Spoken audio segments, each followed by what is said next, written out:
Hi friends, PSC ടോക്സിൻ്റെ മറ്റൊരു വീഡിയോയിലേക്ക് സ്വാഗതം. ഇന്ത്യൻ ഭരണഘടനയുമായി ബന്ധപ്പെട്ട വളരെ പ്രധാനപ്പെട്ട കാര്യങ്ങൾ ഈ വീഡിയോ പൂർണ്ണമായും കാണുക. ഇന്ത്യക്കൊരു ഭരണഘടന വേണമെന്ന് ആദ്യം അഭിപ്രായപ്പെട്ടത് MN റോയിയാണ്. ഓർത്തിരിക്കുക, ഇന്ത്യക്കൊരു ഭരണഘടന വേണമെന്ന് ആദ്യം അഭിപ്രായപ്പെട്ടത് MN റോയ്.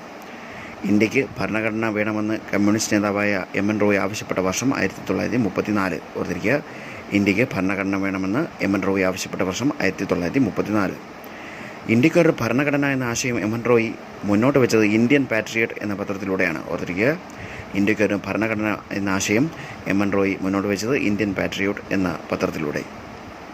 ഇന്ത്യക്ക് സ്വന്തമായി ഭരണഘടന വേണമെന്ന് ആദ്യം ആവശ്യപ്പെട്ട രാഷ്ട്രീയ പാർട്ടി സ്വരാജ് പാർട്ടിയാണ്. ഓർത്തിരിക്കുക, ഇന്ത്യക്ക് ഭരണഘടന വേണമെന്ന് ആദ്യം ആവശ്യപ്പെട്ട രാഷ്ട്രീയ പാർട്ടി സ്വരാജ് പാർട്ടി. പ്രായപൂർത്തി വോട്ടവകാശത്തിലൂടെ ഭരണഘടനാ നിർമ്മാണ സഭയെ തിരഞ്ഞെടുക്കണമെന്ന് ഇന്ത്യൻ നാഷണൽ കോൺഗ്രസ് പ്രമേയം പാസാക്കിയ വർഷം 1939. ഓർത്തിരിക്കുക, പ്രായപൂർത്തി വോട്ടവകാശത്തിലൂടെ ഭരണഘടനാ നിർമ്മാണ സഭയെ തിരഞ്ഞെടുക്കണമെന്ന് ഇന്ത്യൻ നാഷണൽ കോൺഗ്രസ് പ്രമേയം പാസാക്കിയ വർഷം 1939. വളരെ പ്രധാനപ്പെട്ട ഈ കാര്യങ്ങൾ മനസ്സിൽ സൂക്ഷിക്കുക. മറ്റൊരു വീഡിയോ കാണാം. Thank you.